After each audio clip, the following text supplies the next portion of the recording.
প্রশংসা করে করে কোনোদিন শেষ করা যাবে? এজন্য কখনোই যেন অভিযোগ না করি আল্লাহর কাছে, কমপ্লেইন যেন না করি। Instead of complaining we should praise more and more, বেশি বেশি প্রশংসা করতে হবে। অভিযোগ করা যাবে না। অনেকের অনেক দুঃখ, অভিযোগ, যে আল্লাহ আমারে এটা দিল না, ওইটা দিল না, আমার পাশে সে বড় হয়ে গেল, ও চাকরি পেয়ে গেল, ও ব্যবসায় উন্নতি করলো, ও ভিসা পাইলো, আমি পাইলাম না। আফসোস, ও আফসোস করতে করতে মরবে, ঠিক কি না? আর প্রশংসা যে করবে তাকে নেয়ামতের বাড়ি ধারা আরো বাড়িয়ে দিবে কে? এজন্য আফসোস করব না প্রশংসা করব? অভিযোগ করব না শুকরিয়া করব? আল্লাহ অনেক দিয়েছে, ঠিক কি না? আপনারা শেখ সাদি রাহিমাহুল্লাহর নাম শুনে থাকবেন। বালাগাল উলা বিকামালিহি কাশাফাদ দুজা বিজামালিহি, এই কবিতা লিখে উনি বিখ্যাত হয়েছিলেন। উনি পার্সিয়ান পয়েট, ইরানি একজন কবি। তো উনার একবার আর্থিক সমস্যা যাচ্ছিল, দৈন্যতা যাচ্ছিল, টাকা পয়সা ছিল না, ফলে ওনার পায়ে দেওয়ার মতো জুতা ছিল না।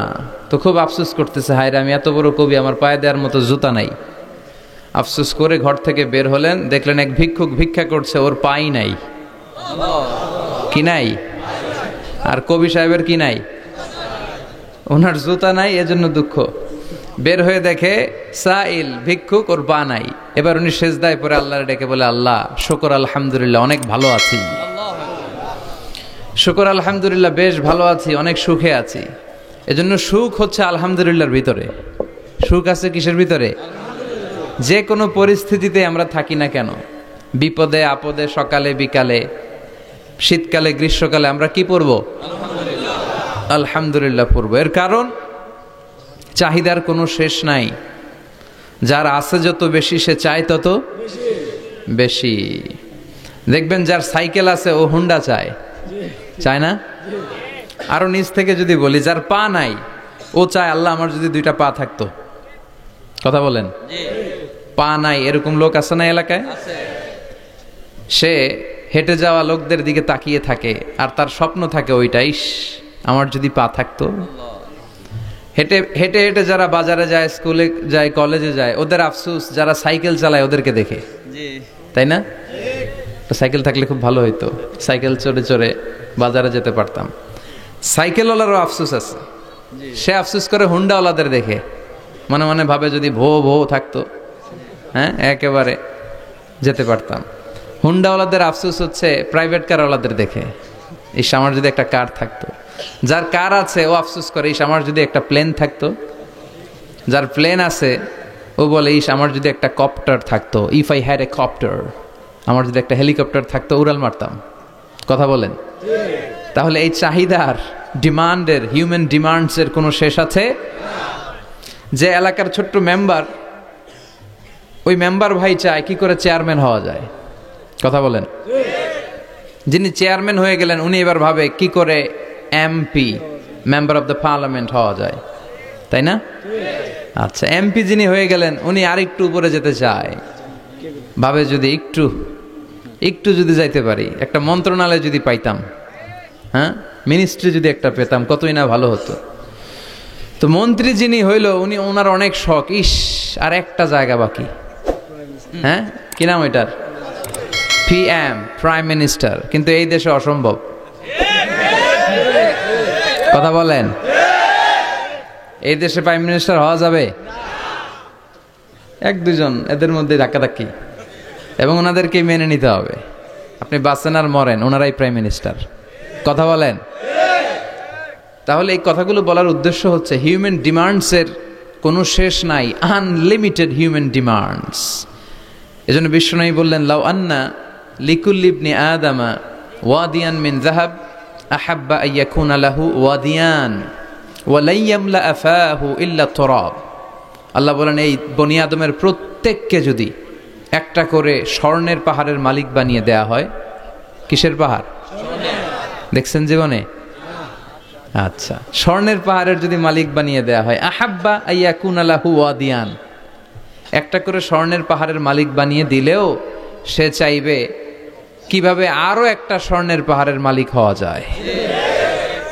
আচ্ছা, একটু বুঝে শুনে উত্তর করবেন। একটা স্বর্ণের পাহাড়ের মালিক যদি আমি হই, শুধু আমি কেন, আমার 14 পুরুষ এটারে বিক্রি করে খেলেও কি শেষ করতে পারবো? তো আমার আরেকটা লাগবে কেন? আরেকটা দিয়ে আমি কি করব? স্বভাব।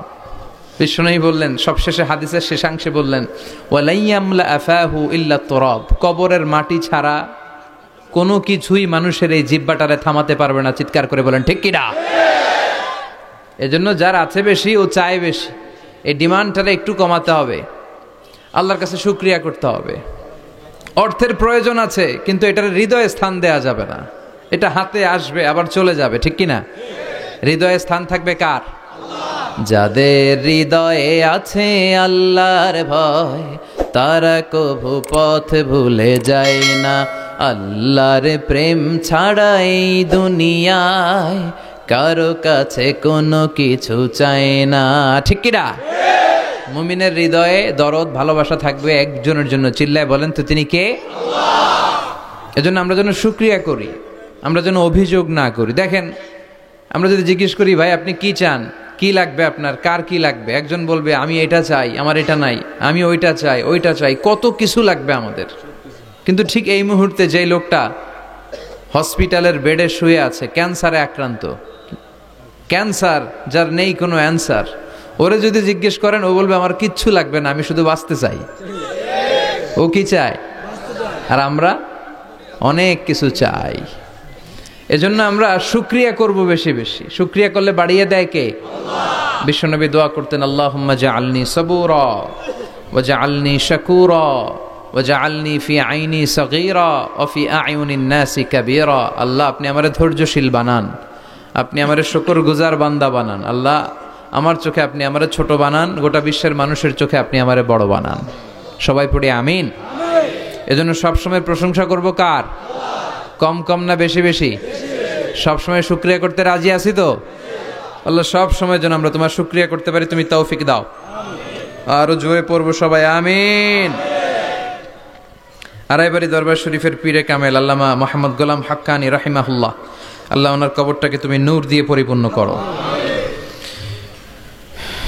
আল্লামা মোহাম্মদ গোলাম হাক্কানি রাহিমাহুল্লাহ কমপ্লেক্সের শুভ উদ্বোধন ও তাফসিরুল কোরআনের প্রোগ্রাম।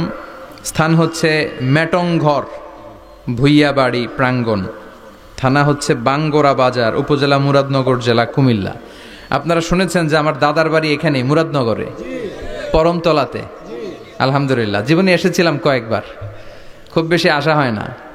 আমার জন্ম হয়েছে আবার ঢাকায়, ঢাকার ডেমরা থানায়। আমার জন্মের অনেক আগ থেকেই আব্বা আম্মা ওইখানে থাকে, ফলে আমি হয়ে গেছি ঢাকাইয়া। ঢাকাইয়াও হয়েছি, আবার কুমিল্লারও রয়ে গেছি, মানে কুমিল্লাতে আবার বিয়ে করছি। এই যে আমার নানা শ্বশুর, পিসা বছর হচ্ছেন আমার নানা শ্বশুর। তো এই জন্য অনেকেই আমার পরিচয় নিয়ে খুব কনফিউশনে পড়ে, আসলে আমি কি কুমিল্লার না ঢাকার। আমি বলি দুইটারই, কুমিল্লাও আমার বাড়ি, ঢাকাও আমার বাড়ি। ঢাকা আমার জন্মস্থান আর কুমিল্লা আমার দাদার বাড়ি। আজকের এই প্রোগ্রামের সভাপতি হচ্ছেন আল্লামা মোহাম্মদ গোলাম সরোয়ার সাইদি, পীর সাহেব, আড়াইবাড়ি দরবার শরীফ ও অধ্যক্ষ আড়াইবাড়ি ইসলামিয়া সাইদিয়া কামিল মাদ্রাসা। আমার মাথার তাজ, মুহতারামি ওয়া মুকাররমি, আমার প্রিয় নানা ভাই, চমৎকার কথা বলছিলেন, খুব গুছিয়ে কথা বলেন, অল্প কথা বলেন, বেশি বলেন না, কিন্তু যেখানে বলা দরকার ওইটাই বলেন, যা বলা দরকার তাই বলেন, ঠিক কিনা? পীর হতে হলে এমন পীর হওয়া দরকার। অনেক পীরের নাম আমরা জানি, কাউকে ছোট করে কটাক্ষ করে বলছি না। আপনি আমার নানা ভাইয়ের কথা শুনলে দেখবেন যে গতানুগতিক যে পিরালি, এই পিরালি উনি করে না। কোরআন সুন্নাহকে আধুনিকভাবে মানুষের কাছে পৌঁছে দিতে চায়, জোর করে কাউরে মুরিদ বানাতে চায় না। ওনার কাছে মুরিদ হতে আসলেও উনি বানাইতে চায় না, আগে অন টেস্ট করে, পরীক্ষায় রাখে যে আপনি এই বাজে অভ্যাসগুলো ছাড়তে পারবেন কিনা, এগুলো করতে পারবেন কিনা। এবং নানা ভাই মনে করে ওনার হাতে হাত রেখে কেউ বায়াত হওয়া মানে ওনার রেসপন্সিবিলিটি অনেক বেড়ে গেল। উনি এই রেসপন্সিবিলিটি থেকে মুক্তি চায়, উনি বানাতে চায় না। তো এইরকম পীর থাকার দরকার আছে না নাই, যিনি আল্লাহর ভয়ে সব সময় তটস্থ থাকে। আল্লাহ তুমি আমার নানা ভাইকে ইসলামের জন্য কবুল করো, কোরআনের জন্য কবুল করো, নেক হায়াত দারাজ করো। কোরআন সুন্নাহর কথাগুলো তিনি যেমনভাবে প্রকাশ করে যাচ্ছেন, আমরণ যেন আপসহীনভাবে কোরআন সুন্নাহর কথা প্রকাশ করতে পারে। আল্লাহ তুমি তৌফিক দাও। আল্লাহর কাছে কামনা করছি যে অল্প কিছু সময় আমরা কথা শুনবো, সরাসরি কোরআন থেকে শুনবো, পড়ি ইনশাআল্লাহ। কোরআন থেকে কথা শোনার সবচেয়ে বড় একটা ফজিলত হচ্ছে এই কথার মধ্যে কোনো গোজামিল নাই, কোনো ভুল নাই, কোনো সন্দেহ নাই। চিল্লায় বলেন ঠিক কিনা? এবং কেউ কি এই কোরআনের ব্যাপারে কোনো সন্দেহ, কোনো ভুল, কোনো ইনকনসিস্টেন্সি প্রমাণ দিতে পেরেছে? পারে নাই, পারবেও না। This is the book whereof there is no doubt, no suspicion in it, and a guidance to those who are muttaqin. আল্লাহ বললেন যালিকাল কিতাব লা রাইবা ফি হুদাল লিল মুত্তাকিন। এটা এমন বই যে বইয়ে কোনো ভুল নাই, কোনো সন্দেহ নাই, এবং মুত্তাকিনদের জন্য হেদায়েতের গাইড বুক করে এই বইটারে পাঠালো কে? আল্লাহ। এজন্য এই বইটা আমরা বুক সেলফের একেবারে উপরের তাকে রাখবো, যাতে ধুলা বালি আর মাকড়সার বাসা এটা ময়লা হয়ে থাকে। হ্যাঁ, কোথায় রাখবেন? একেবারে হাতের কাছে রাখবো, হাতের কাছে রাখবো। পৃথিবীর সবচাইতে নন্দিত এই কিতাবটা আজকে সবচাইতে বেশি নিগৃহীত, উপেক্ষিত। বুক সেলফে রাখে, তাও একেবারে উপরের তাকে, কারণ বছরে 1-2 বার কামে লাগে। কেউ মরলে, কথা বলেন, মারা গেছে, এখন সামনে বসে বসে কোরআন তেলাওয়াত করতে হবে। কোরআন এসেছে জীবিত মানুষদের জন্য। কোরআন নিজেও জীবিত কিতাব, আলোকিত করেও জীবিতদেরকে। চিল্লায় বলেন ঠিক কিনা? কিতাবুন হাই, জীবিত কিতাব, ওয়াকিং এনসাইক্লোপিডিয়া, চলমান বিশ্বকোষ। যাই জিজ্ঞেস করবেন তথ্যের সম্ভার, তথ্য উপাত্ত আর ইনফরমেশন এই কোরআনের ভেতরে আছে না নাই? মানব সমস্যার সব সমাধান আছে। এজন্য এই বইটাকে বলা হয় দ্য প্রবলেম সলভিং মেথোডোলজি। এই কোরআন আপনার সব প্রবলেমকে সলভ করে দেয়। It's not a problem creating methodology. এটা জীবনের কোথাও সমস্যা বাধায় না। কোরআন কোথাও সমস্যা লাগায়? কথা বলেন, জট লাগায় নাকি জট খুলে দেয়? আলহামদুলিল্লাহ পড়েন। এজন্য কোরআনের সাথে যেন আমরা সম্পর্ক বাড়াই। We should increase the attachment with the holy book Quran. যতই সম্পর্ক বাড়াবেন আপনার মর্যাদা বাড়াবে কে? আল্লাহ। সম্মানিত ভাইরা, খেয়াল করে বুঝবেন, সাইয়েদনা জিবরিল আলাইহিস সালাম এই কোরআন নিয়ে পৃথিবীতে এসেছিল, তাই তিনি হয়েছেন শ্রেষ্ঠতম ফেরেশতা। রমাদান আল মুবারকে আল্লাহ তাআলা এই কোরআনকে নাজিল করেছে, তাই রমাদান হয়েছে শ্রেষ্ঠতম মাস। বিশ্বনবীর উপর আল্লাহ তাআলা এই কোরআন নাজিল করেছেন, তাই তিনি হয়েছেন বিশ্বনবী। আমরাও যদি এই কোরআনের সাথে সম্পর্ক লাগাই, আমাদের মর্যাদাও এরকম আকাশচুম্বী করে দিবে কে? আল্লাহ। এজন্য কোরআনের সাথে অ্যাটাচমেন্ট বাড়ানোর দরকার আছে না নাই? প্রতিদিন যেন আমরা কোরআন তেলাওয়াত করি, প্রতিদিন যেন কোরআনের বঙ্গানুবাদ পড়ি। যা বলার সব বলা হয়েছে, নতুন করে আল্লাহ কিছু বলবে না। এজন্য কোরআন থেকে নূর নিয়ে যেন আমরা নিজেদেরকে আলোকিত করি। কোরআনের একটা নাম হচ্ছে নূর, একটা নাম কি? লিতুখরিজান নাসা মিনাজ যুলুমাতি ইলান নূর। এই কোরআনকে আমি পাঠিয়েছি অন্ধকারাচ্ছন্ন মানুষগুলোকে আলোর পথে নিয়ে যাবার জন্য। কোরআন মানুষকে আলোকিত করে, কোরআন মানুষকে জাহালাত বা অন্ধকার শিক্ষা দেয় না। এজন্য আসুন কোরআনের সাথে সম্পর্ক বাড়াই এবং নিজেদেরকে আলোকিত করি। আর এই কোরআনের যেখান দিয়েই আমরা কথা শুনি না কেন, নাই লা তুহসা আজাইবুহু ওয়ালা তাবলা গরাইবুহু ফিহি মাসাবিহুল হুদা ওয়া মানারুল হিকমা। কোরআনের আশ্চর্যান্বিতার কোনো শেষ নাই, কোনো শেষ নাই। যতই পড়বেন ততই আশ্চর্য হবেন। সুবহানাল্লাহ পড়বেন না? ওয়ালা তাবলা গরাইবুহু, এটা কখনো পুরাতন হবে না, জীর্ণ শীর্ণ হবে না। সূরা ফাতিহা যারা আমরা পড়েছি লক্ষ লক্ষ বার, যাদের বয়স 50 কিংবা 60, কত লক্ষবার সূরা ফাতিহা পড়েছি, কোনো হিসাব আছে? তারপরেও কোনোদিন কি মনে হয়েছে যে সূরা ফাতিহাটা পুরান পুরান লাগে? 60 বছর ধরে সূরা ফাতিহা দিয়ে শুরু করছি নামাজ, কালকে থেকে কুল হুয়াল্লাহ দিয়ে শুরু করবো, এরকম কেউ বলে? কোরআন পুরান লাগে? চির নতুন, এভারগ্রিন, সবুজ, চির সবুজ, চির নতুন। এটা কখনো পুরাতন হয় না। ফিহি মাসাবিহুল হুদা, কোরআনে আছে হেদায়েতের মশাল। ও মানারুল হিকমা, আর কোরআন হচ্ছে বিজ্ঞানের সুউচ্চ মিনার। কোরআনের ভিতরে বিজ্ঞানের তথ্য উপাত্ত আছে না নাই? আপনি কোরআনে বর্ণিত cosmic symbols, natural phenomena, scientific indications গুলো যদি পড়েন আপনি অবাক হবেন, কপাল ঘষে ঘষে আল্লাহর সিজদা দিবেন, ঠিক কি না? এজন্য আসুন কোরআনের সাথে সম্পর্ক বাড়াই। প্রতিদিন কোরআন পড়ব, ধীরস্থির ভাবে পড়ব। রাত্তিলিল কোরআনা তারতিলা। আনাস রাদিয়াল্লাহু তাআলা আনহুকে জিজ্ঞেস করা হলো, আনাস, আল্লাহ রাসূলের কাইফা কানা কিরাআতু রাসূলিল্লাহ, আল্লাহ রাসূলের কিরাত কেমন ছিল? তিনি বললেন কানাত মাদ্দান, আল্লাহ রাসূল সাল্লাল্লাহু আলাইহি ওয়াসাল্লাম টেনে টেনে তেলাওয়াত করতেন। টেনে টেনে তেলাওয়াত করতেন। এই যে একটু আগে তেলাওয়াত হচ্ছিল সূরাতুল মুলকের, কত সুন্দর টেনে টেনে সে পড়েছে। এইভাবে বিষ্ণু ইসলাম টেনে টেনে পড়তেন। উম্মে সালামা রাদিয়াল্লাহু তাআলা আনহাকে জিজ্ঞেস করা হলো, কাইফা কানাত কিরাআতু রাসূলিল্লাহি ইয়া উম্মুনা, ইয়া উম্মানা, আমাদের মাতা, আমাদের প্রিয় নবীর তেলাওয়াত কেমন ছিল? উম্মে সালামা বললেন, কানা রাসূলুল্লাহি ইউকাত্তিউ বাইনা কিরাআতিহি আয়াতান আয়া, আল্লাহ রাসূল সাল্লাল্লাহু আলাইহি ওয়াসাল্লাম এক আয়াত করে থেমে থেমে কোরআন তেলাওয়াত করতেন। পড়েন সুবহানাল্লাহ।